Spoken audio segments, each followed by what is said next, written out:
Hi everyone, Lovely Ruth here with another video. Hi, hey, hi. Um, just checking in with everybody. It's the 4th of July. Nothing's much happening on this end. I went out for lunch today. I'm old. I ate at Luby's, so I hadn't eaten there in a long time. So went to eat lunch with a friend, old friend of mine, and came back and did some stuff around the house, but nothing spectacular. I'm trying to get into something. I don't know. I think I'm gonna study and make me some index card positivity and positive affirmation cards, and plant them all around the house, and maybe try to find a movie, but it's nothing on that I want to look at or get into tonight. And I'm here by myself, so I'm not gonna watch nothing scary. And I don't know. I'm just trying to get myself into something without getting myself into something, if you know what I mean.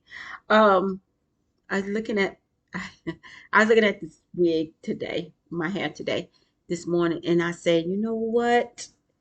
I'm gonna do something different with this one. I'm gonna put some silver streaks in it to get that um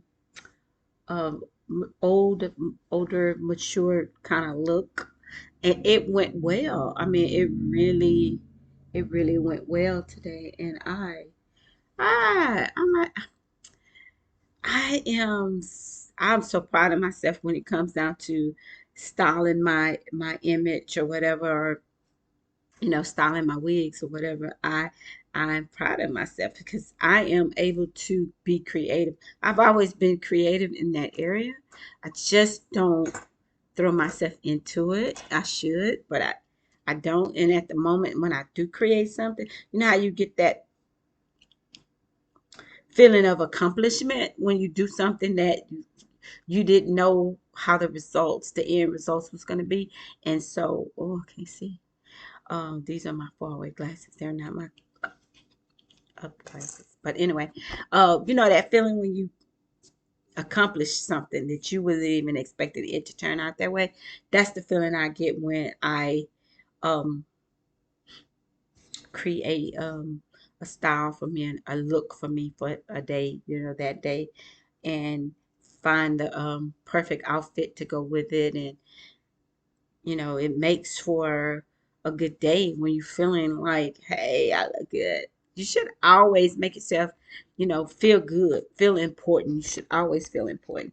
So dress the part, feel, dress how you want to feel. You know what I'm saying? Not putting on an image for anybody, not doing it to impress anybody.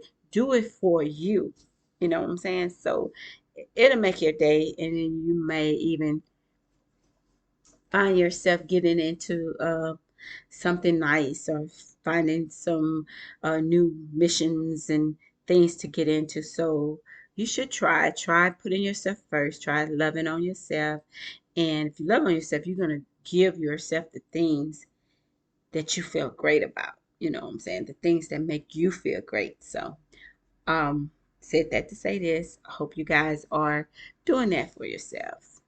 I really do hope that. Last night, yesterday, when I got off of here, I had in mind to make some chicken parmesan.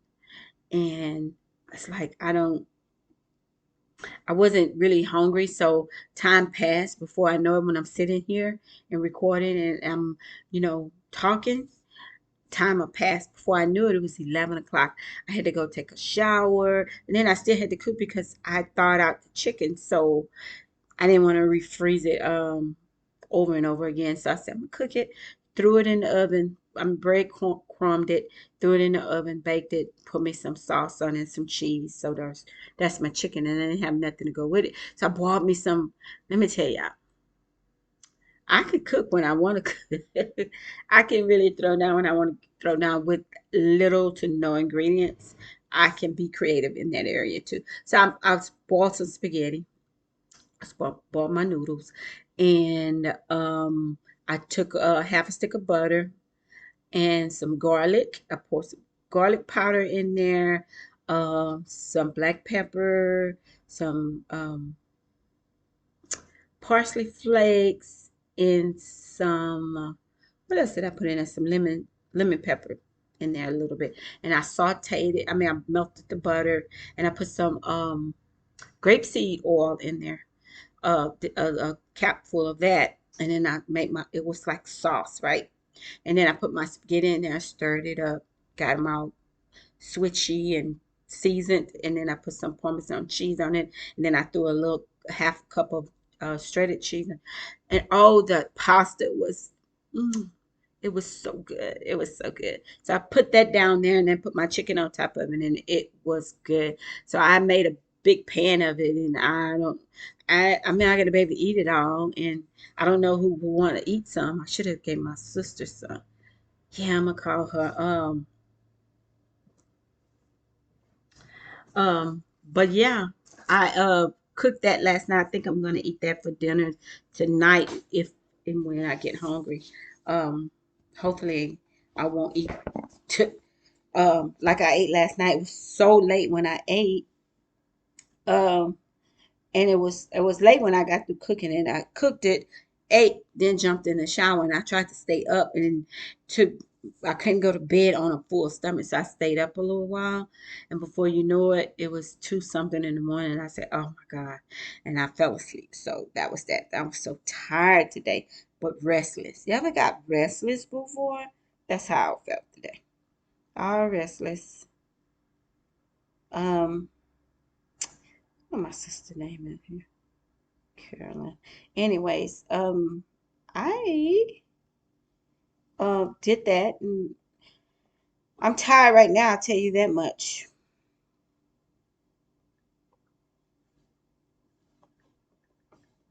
And I'm not sleep. I'm tired, but not sleepy. You ever been that way? I'm tired, but not sleepy. Like my body is. I want to lay down. My head is like lay down, chill, and I'll fall asleep. But I've been trying to fall asleep on this couch all day long. But I had been listening to um this YouTube channel, right, that I listen to all the time, and her voice is so soothing, but it didn't make me go to sleep. I was like, no. But I think I got something very important on my mind that I can't shake, and I need to shake it. I need to take what's in my mind that's heavy. I mean, it's not all I have to do is just let it go and, move on to the next thing, but I can't seem to shake it. This thing is one thing, and I can't. I know that I can, and I want to, but I can't. It's just weird. It's a weird feeling. It's just a weird thing, and it's about a person, so it's not like could shake people that easily. Things or stuff that happened to you, yeah, you can sweep that under the rug for a little while. You could dismiss it or let it go, throw it out the window. And I'm learning how to let go. Um,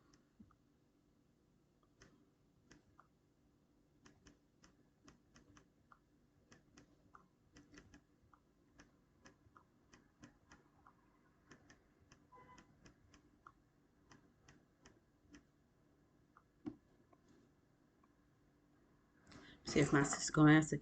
Uh, it's not easy to shake people.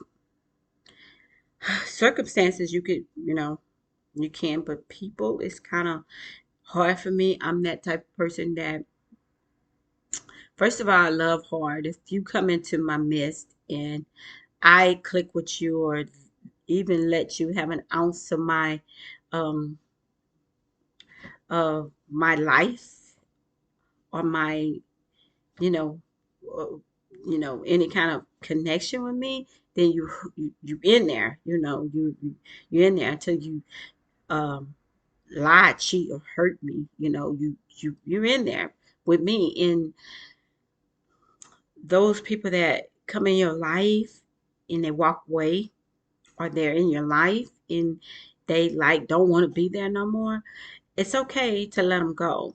It's okay. I mean, you don't want to be there. Go. I can't do anything about that. But it's hard. Those are the things that's hard for me to let go of or easily walk away from myself, even though they're walking away from me, right? Oh God, I hate that feeling. I don't like being in a position to where I'm not that person that somebody want to be around or don't want to deal with. And I know that I am a changed person. I'm not that type of person that could destroy a person. I'm not that type of person that hurt. I'm not mean. I'm not evil. I don't purposely um, cause strife or any of that stuff. So it's hard for me because I wonder why people. I don't know. It's a mental thing. I wonder what you. It makes you wonder what you did or what's going on. That what part of you um what about you? And then that's condemnation because you're blaming yourself for something you probably didn't do anything. But that person choose to walk away, or those people, or whatever the case may be, it's okay to let them go. It's okay. It's going to be a better day tomorrow. This too shall pass. When I have to get over something big, big, big, huge, I always, and then it's like due or bill is due or something is in your face and it's just every day it's just aching at you. I usually just, toss it up to God. God, this is my burden. Take over it or whatever. But some things you be like, um, you try to fix it because you caused it or whatever, you dealing with it, right? So you be like, I'm gonna let this go. I'm gonna walk away. It ain't easy. And you build some type of condemnation up on yourself, some kind of conviction. And it's not for you to carry on that type of energy with anybody.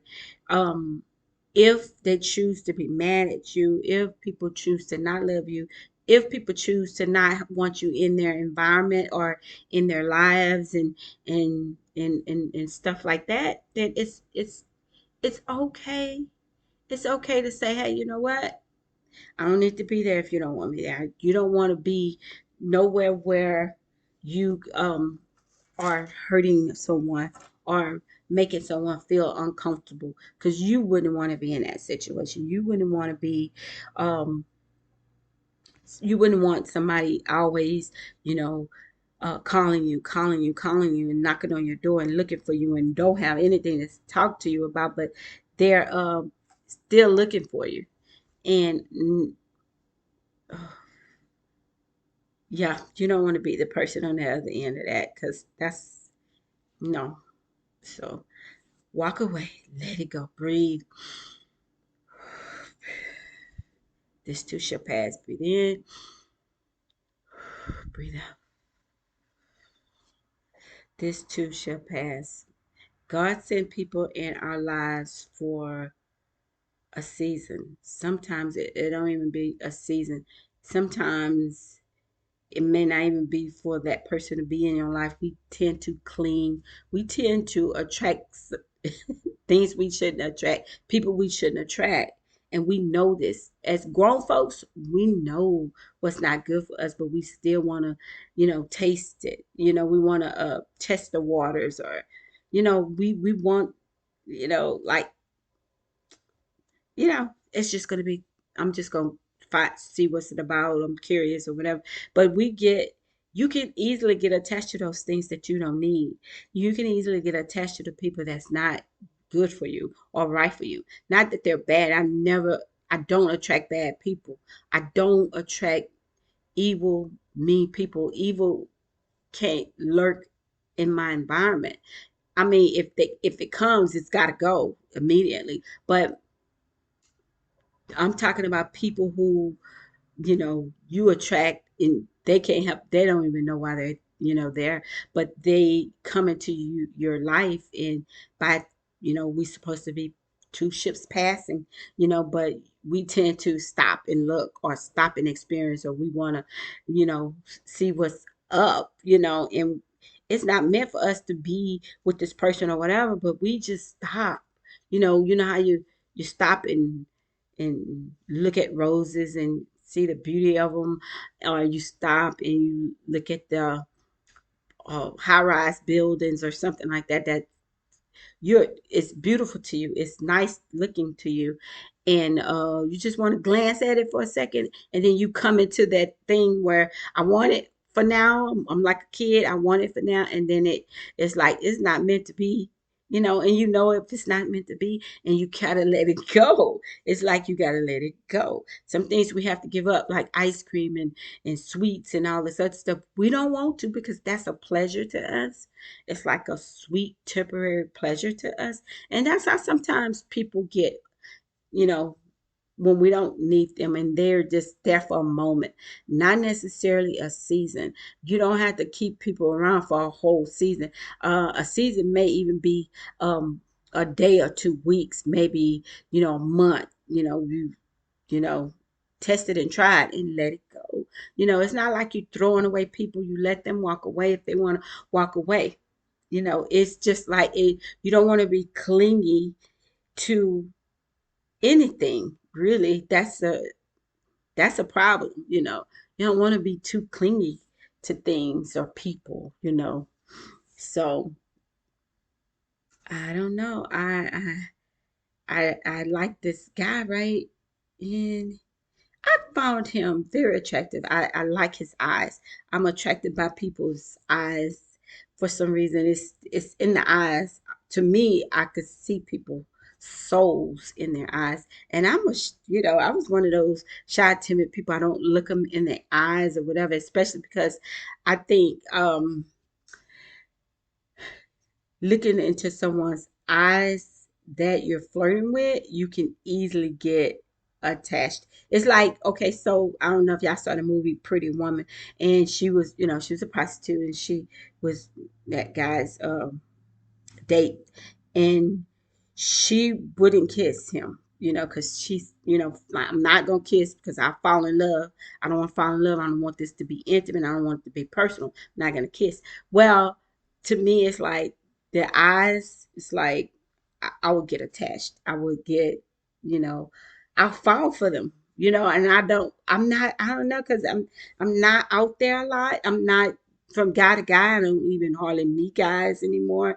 I'm very still unapproachable. I mean, you got to catch me in my element, like in my environment or in my territory, in order for it'll be like you have to see me every day in order to approach me, because I'm not stopping or moving. I'm in the store, I'm getting what I need to get, and I'll speak or whatever, exchange a word or two, and then I'm on my way. I keep it going. So it's hard to approach me, and then that intimidation that I have, I'm like, I'm not smiling. I learned to smile. I learned to, like, keep a positive look on my face. It used to be like guys would like not want to approach me because it looked like I would chop their head out, or I look completely not interested in nothing, like no nothing about you. But that's me out in the world, out in the stores or gas stations or whatever. I guess at a party, which I don't go to many parties, I guess I would be a little bit more sociable, and then that way I would be approachable. But you'll have to catch me in my, like I said, in my environment, and then if I decide to flirt, I'll flirt. Man, something about cute men that is like, oh my God, I'm just like, eye candy. I can't. I have to, oh, I gotta be good. I gotta be good. That's all I'm gonna say about that. I gotta be good. I gotta be good. So anyway, I like this guy. He was okay. I mean, it wasn't nothing there. It's really just two ships, like I said, passing. And I kind of like, I I would I would like to be the one to say, no, mm-mm, not right now. I'm in my my zone right now. I'm trying to pray about a thing and trying to get my life together and my head together. And I need to focus. And I don't need anybody right now taking that focus away from me or distracting me in no sense of the matter. But sometimes we want to pe- peep our head, pick our heads up and look around. We got to stay focused. We got to keep in that posture and, in that position to, you know, talk to God, when you're praying for something, right?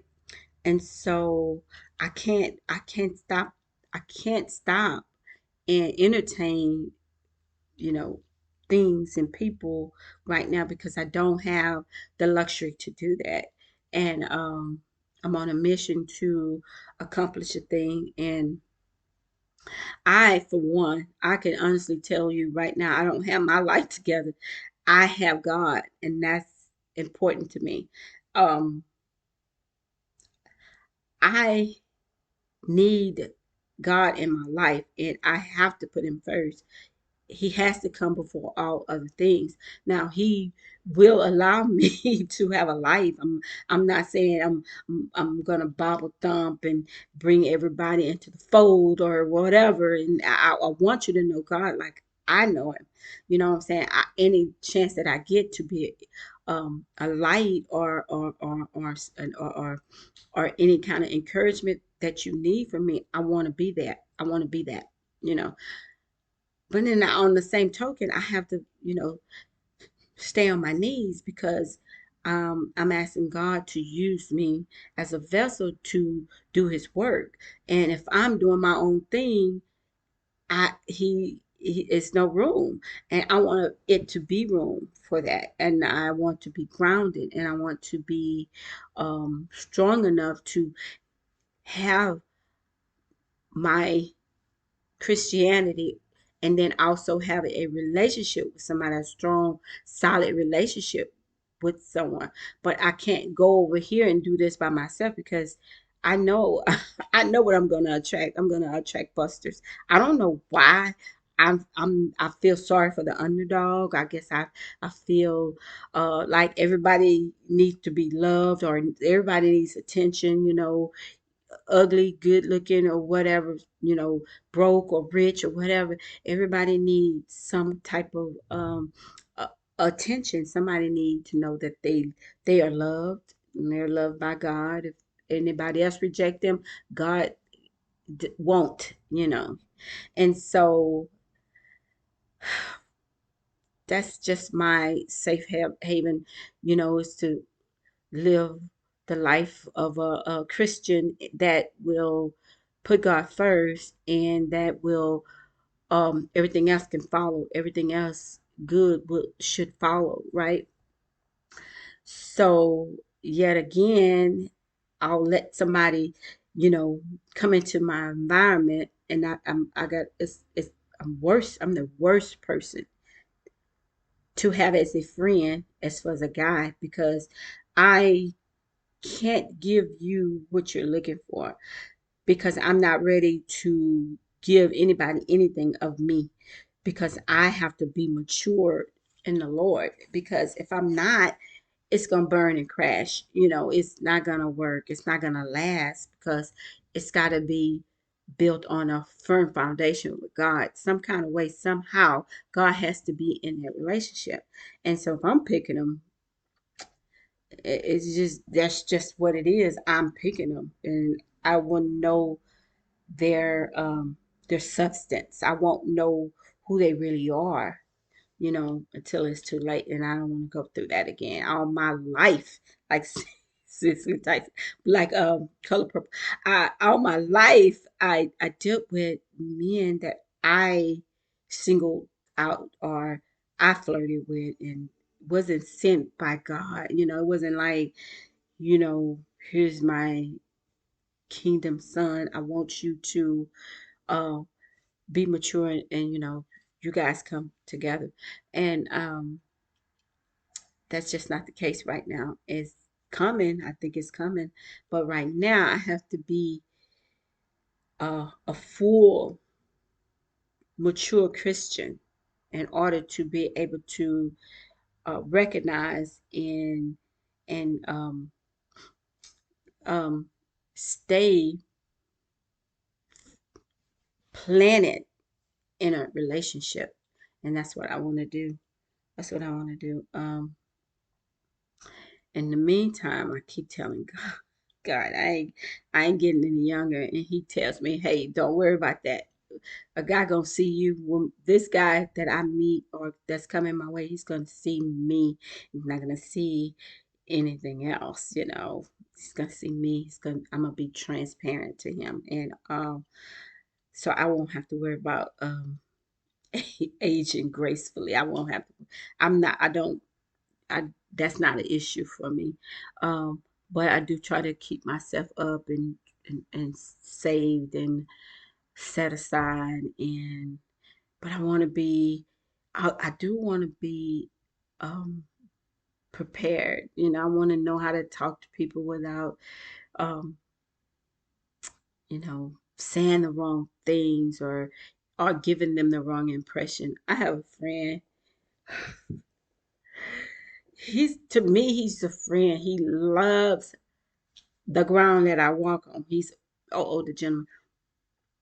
He's my friend, and he really would like it to be more, but he's just for me. He's just my friend, and I don't. I don't want to. I don't want to get comfortable with people that um that's unavailable. I want to say I don't know. I First and foremost, I think I'm gonna feel it if somebody is meant for me. I'm gonna know this. It's not gonna be second guess. It ain't gonna be flirting. It ain't gonna be a one night stand. It ain't gonna be um something that's not fulfilling, or at the end of the day it doesn't make me you know feel better or think about you, or go to bed dreaming about you or whatever, or have you in my spirit where I jump out the bed and I'm looking for you, or I'm anticipating seeing you that day, or I have plans to see you. I have not met that person yet. I mean, I have friends. I mean, it's people that I can call up and talk to, but it's useless because I don't want to give you the wrong impression of me. You know, I, if it's something I have on, or if it's somewhere I tilt my head, or the words that come out of my mouth, I don't want to give anybody the wrong impression that I want more than what you think I want, because I'm trying to be good and walk a straight line, and be obedient to God and just wait on him, you know and that's what I'm trying to do. I wish I could have friends, but it's difficult to have right now, right here and right now in my life, and I'm by myself, and sometimes I feel lonely. And the other day I said, oh, I feel so lonely. God, I do. I feel lonely.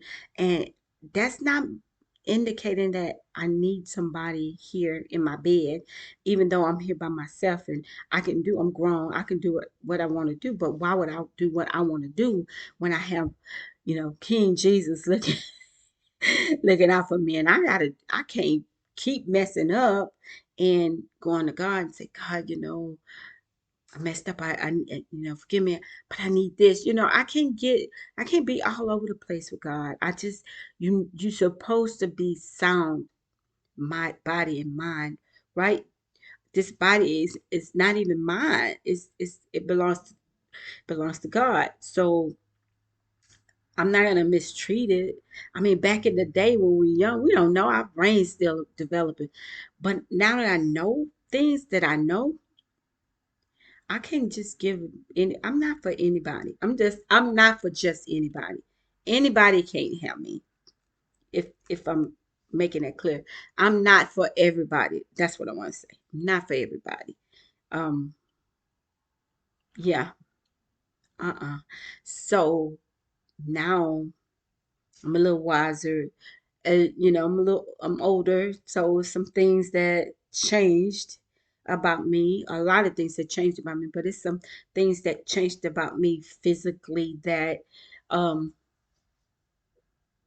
it's some things that I can't do anymore. You know what I'm saying? So um I am trying my best, trying my best to be good and do what I'm supposed to do and reserve my body for my husband. And if God say, hey, you know what?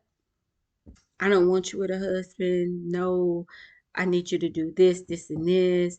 I'm gonna be okay with that. But he's gonna make it so fulfilling, whatever it is, gonna make it so fulfilling that I'm not worried about having a significant other, a husband. And he has to replace it with something.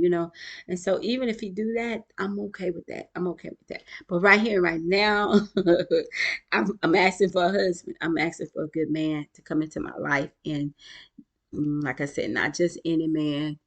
Uh, broke down men, busters, narcissists, people that don't want nothing, um, need not apply because I need a strong, like I said the other day, I need a hero like my dad. I need a Superman that's gonna be there through the tough, the worst of me, the best of me.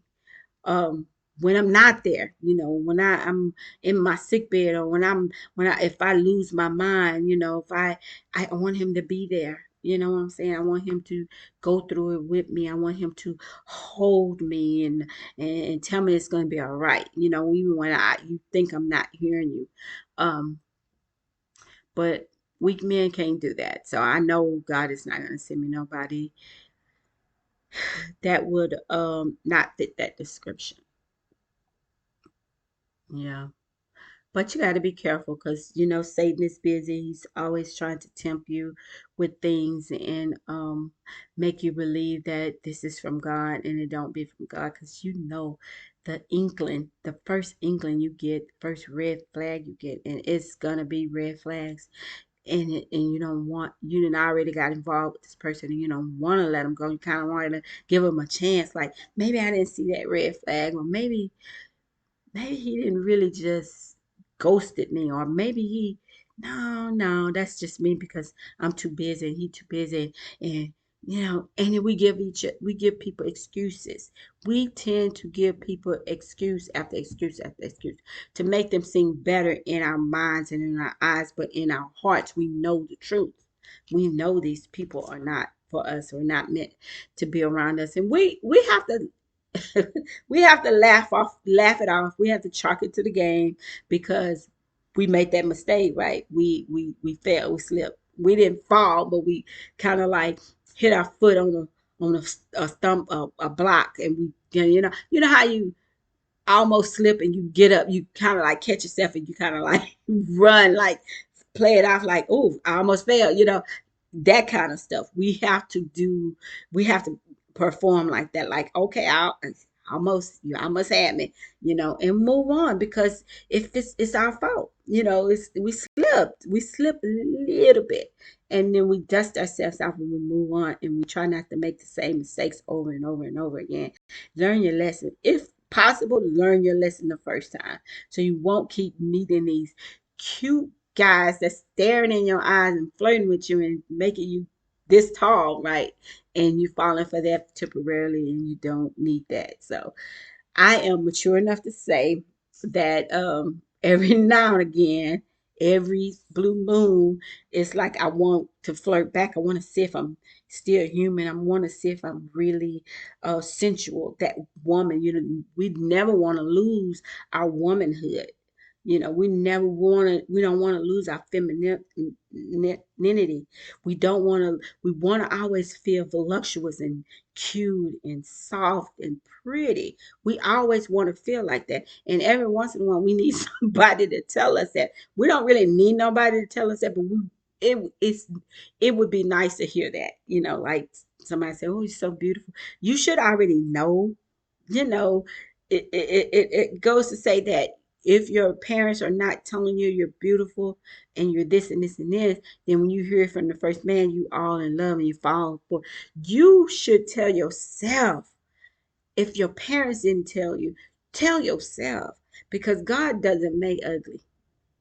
He doesn't make ugly.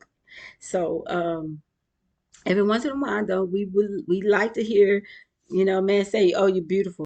Not sexy. I don't need to hear that I'm sexy, because that, to me, I was telling somebody, that indicate that you find me sexy and you're looking at things on me that indicating, ooh, sex, sexual, sexy, So I'd rather not be called sexy, because I'm not gonna display sexy to you.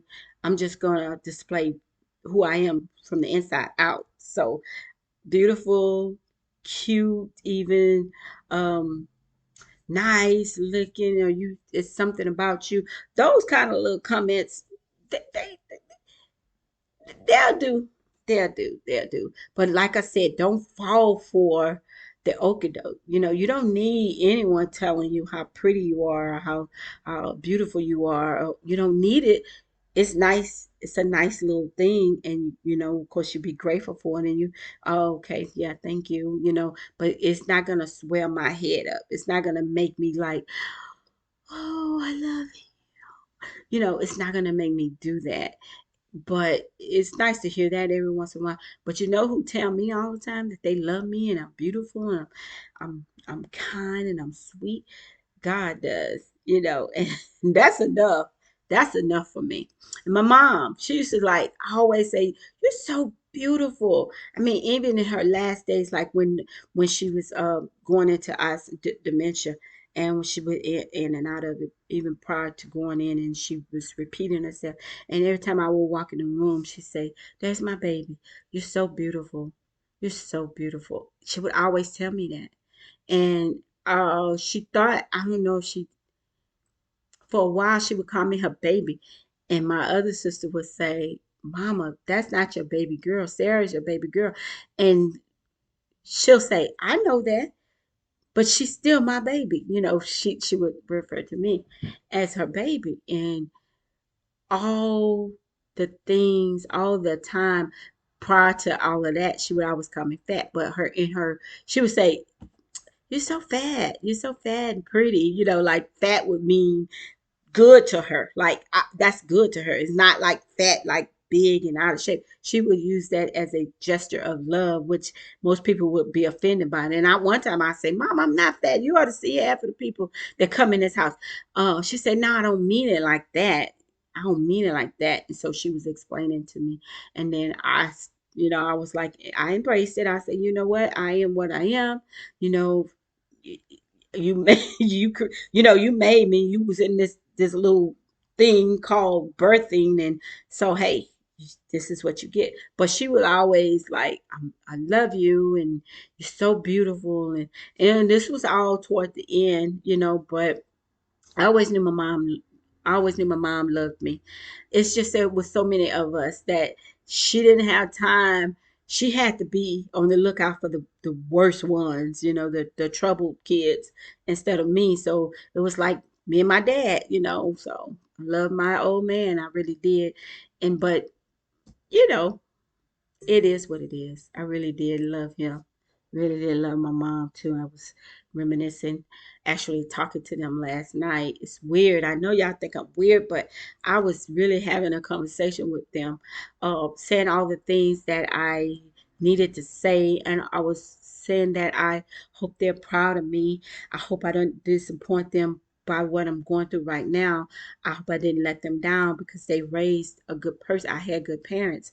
They raised a good person, and I wanted them to know that. Even though, even God, I'm like, I hope I think I let God down. But you can't let God down, because God already written your story. He already knew I was gonna be right here at this point. No money, nothing to fall back on but him. He already knew it. I was heading up toward that anyways, and he could have easily said, "Halt, stop, no, don't do that," no, and but it's to this point, and I call myself talking to my mom and my dad, and never really talked to them. I know I'm not crazy, but I never really talked to them at one point. I mean, together, but I did. I had this conversation with them, and um, it's weird because I'm in a new place now, and sometimes you be like, do my relatives know where I moved? You know what I'm saying? I used to always smell my dad in the room when I know he's around. I mean, he used to smoke cigarettes, and I don't go around nobody that smoke. Nobody smokes in my house or whatever. And then sometimes I could just be sitting in the living room and I'll smell, you know, a cigarette out of the blue. It's like a memory or something. That would come over me, and then I'll start talking to him, And if I feel the presence of my brother or any of my brothers, because I lost three brothers, if I feel they're around, I would, have a conversation. It was a while back last year, summer, I think it was, right after I quit that job, and I was at home a lot, and I know for a good 2 weeks, I'm gonna say two weeks, every day I would find a dime. I don't know. I will find them. I mean, randomly find dimes, here and there on the sidewalk, at the mailbox, in my on my patio. Who can get back there? I would just find these random dimes. Even could walk in the kitchen and I'll find a dime in the drawer that I didn't put there. It was like I was finding these coins, right? I collected them, put them in the room, and I was looking up what did that mean, and it was something about your ancestors are trying to talk to you or mention something to you, or they're just letting you know I'm around, don't feel lonely or whatever. But anyway, I found that so weird, and I'm not a scary person. I mean, I can hear noises or whatever. I never see anything or ghosts. I'm not afraid of, you know, things in the spirit. I think that if something evil comes, I can pray it out. You know how to pray stuff off of you. All you got to do is mention the word, I mean, the name Jesus. So you already know that. So that's protection enough. However, I don't, even noises or whatever, I'll start, if I hear something fall, and I'll go look for it, and I'll start talking to, whatever spirit or whatever, whoever, however it's happening or whatever, I learned to, long time ago, I learned to talk to that spirit because, people just get misplaced or lost or whatever, and they don't mean any harm to you, or you have to just tell them tell them to leave because you stay here now. But I'm not a scary person. But when I feel my relatives are around, that's my opportunity to talk. Even though I'm not hearing back from them, I can feel their presence, and I miss my brothers so much. I miss my mom. I miss them. I really do miss them. And when you start missing them, you think about all these things that y'all did in your lives together, and then it's gone. So embrace that when y'all hit that the opportunity. Embrace it. Don't be afraid because it's love there. That's just love. And a lot of people don't believe in spirits and ghosts and people coming back or visiting or whatever, but sometimes they do. I think you have to be on a spiritual level in order to know this. Yeah. Oh, I have stories. I have stories. And not spooky ones, just nice, soft stories of your loved ones and visit people visiting you. I remember I used to be in love with this one guy. I love this little guy. He worked in the warehouse. At the job I worked, they worked in the warehouse, and I would have to go through the warehouse in the mornings, right? I know I told y'all the story. I would have to go through the warehouse. Had to be in 24. I had to be like 20. How old was I? I was in my 20s. I had to have been 20 something when I started. Yeah, I don't know what time I started grocery. I was 20 something, and I went into my um 30s or whatever. This is after I bought my house. my kids was kind of young. I wasn't with the baby dad anymore. I was doing a thing on my own. But anyway, I met this this guy, and I see him all the time. He would always, speak to me, and everybody in that warehouse loved this guy, man. And I wouldn't, I didn't think nothing of it. He would always speak to me. And then one day I asked him, I said, "What is that on your leg?" He had this big spot on his leg, right, that he had got burned. I said, "What in?" He said, "Oh, I burnt my leg, my calf on the exhaustion pipe of my bike." I said, "Oh, okay." I said, "You have to be more careful." So me and him would flirt, and we started like seeing each other and talking and seeing each other and stuff. And um, it was a brief relationship, but this was like our souls was connected. It wasn't like a lust thing, but I felt like this guy was my guy, right?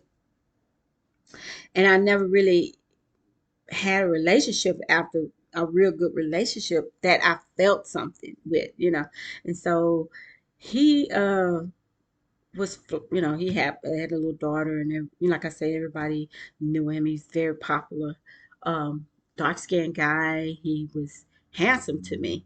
Um, and when he would come over, he would, park his bike outside the front. I just have these horrific, oh, this sensation about motorcycles that I cannot stand people to ride motorcycles. I had an incident with the motorcycle when I got the ticket, and when I was younger, and I hate motorcycles. So I put in my head, and I hate motorcycles. And I always would say, I don't like this motorcycle. I would tell him, I don't like this motorcycle. He said, well, on rainy days, such and such give me a ride to work. So I don't ride it on rainy days, but I do,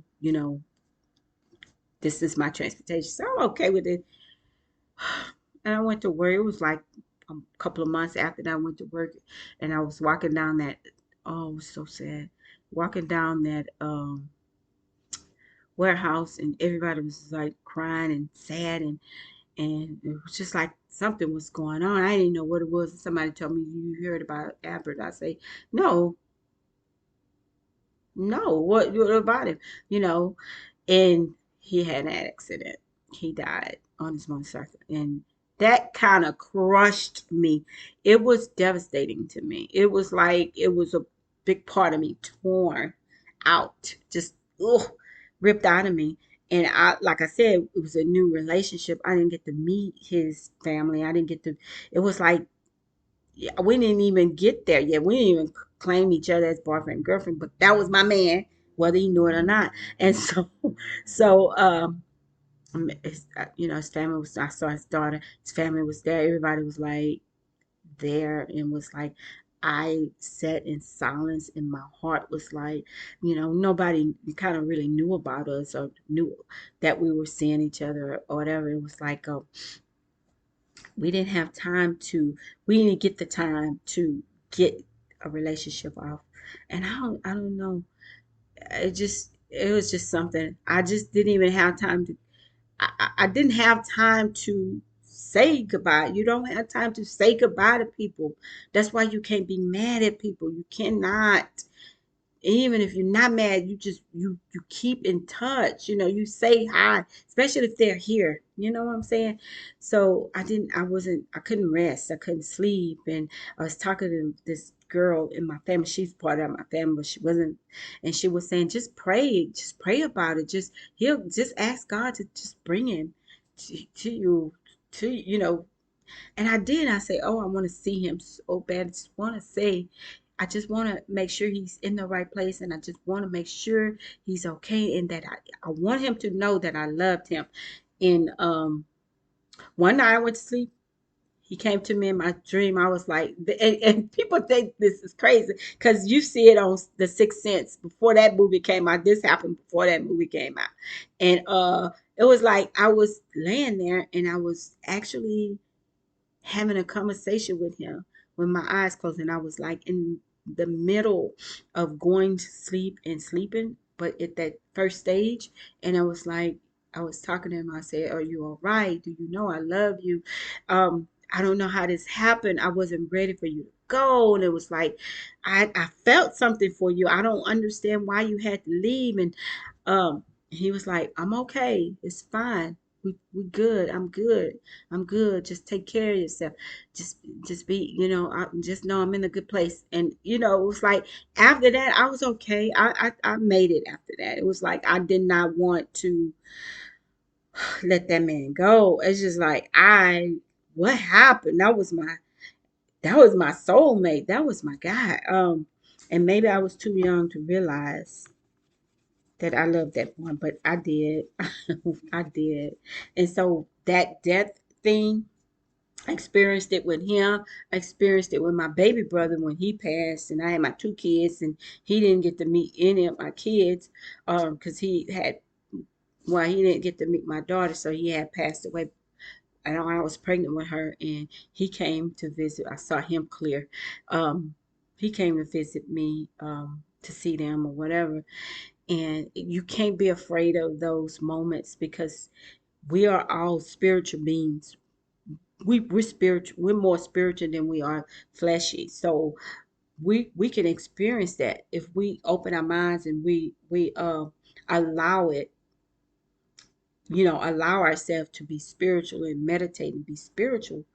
On that spiritual level, we can see these things and we can hear these messages and tune into that.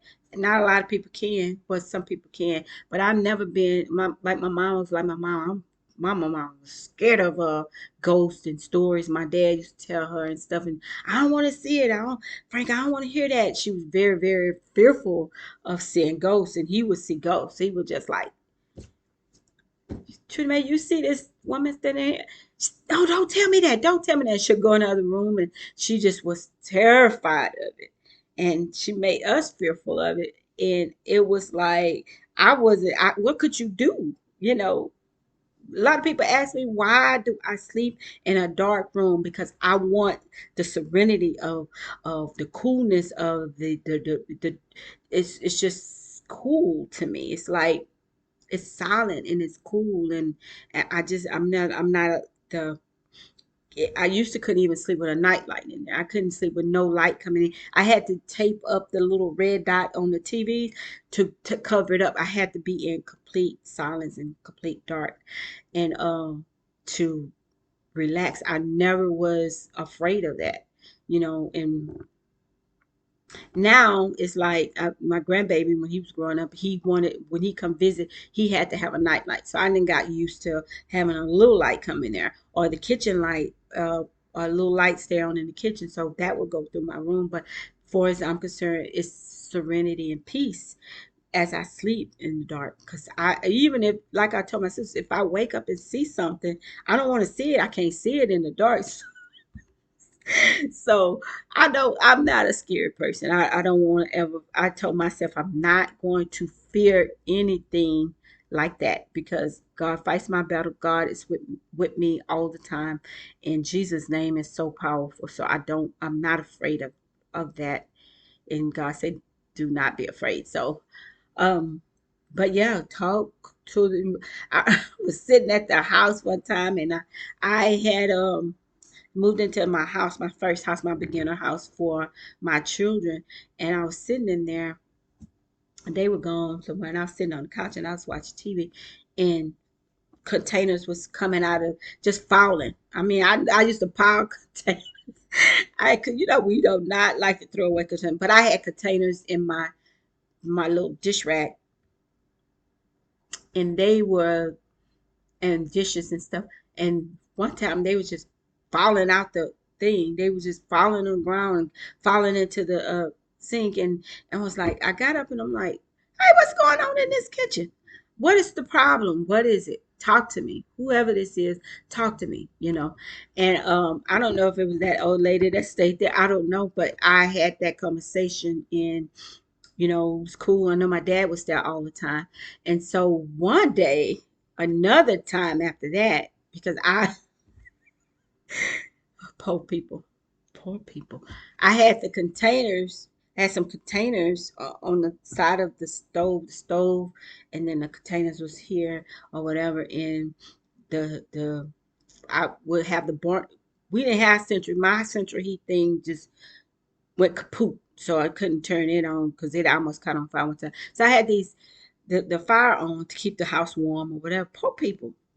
Yeah, long story. But anyway, I started smelling something, and when I went in there, something just told me to get up. Some say, "Get up, go in the kitchen."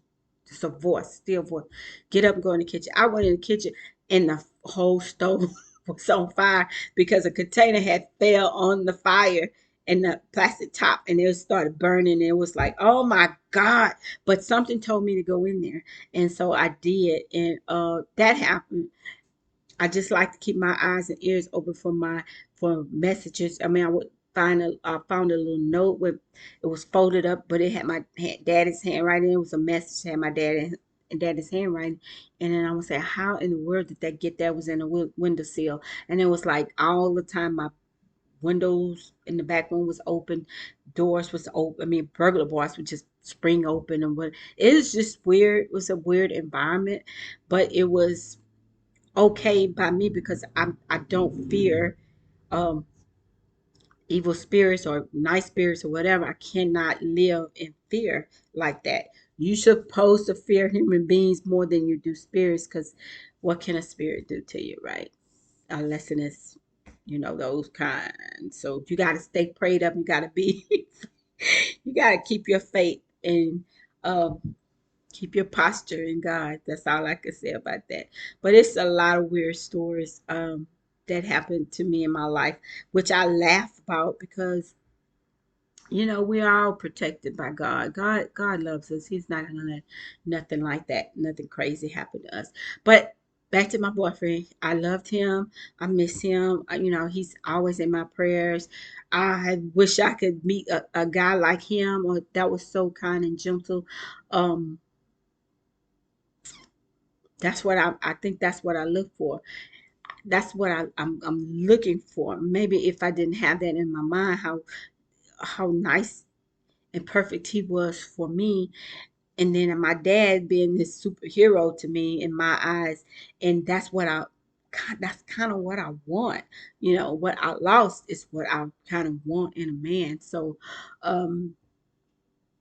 nothing else to do. Nothing else would do. I guess he's got to be the one, that man in my, and I can easily like switch it up in there and change my mind. God, and I do. God, you work on it. Whatever you say, however he look, it's gonna be on you. I can't blame nobody but you. Can't blame myself this time. So I'm waiting on the Lord. So pray for me. Pray for me. Uh, okay, I kept y'all too long again. I am gonna get off of here. I'm gonna go um get into something. Maybe I'll eat dinner and then I'll watch a movie before they start doing the fireworks around here, because I know it's gonna be a lot of gunshots tonight, and so I'm gonna get in a peaceful sleep. So I'm gonna plug my headphones in and relax. But right now, I'm gonna call my sisters and get into it with them, see what they're doing. And I want to say, I hope you guys enjoyed your 4th of July. Continue to enjoy it throughout the evening. Go home safely. Hope you guys make it home safely. And remember, work is tomorrow, so you guys got to get up. So, hey, party, come home safe, and I will talk to you guys. Remember that God loves you. Love on yourself. Love yourself. Put yourself first. Put God first, and then put yourself out there and love yourself. So if you giving yourself that love, can't nobody help but see that. And they're going to be attracted to that. So love on yourself. Take care of yourself. And whatever that means, that's what you do. Um, okay. And I will talk to you guys in a later video. Have a good evening. Bye.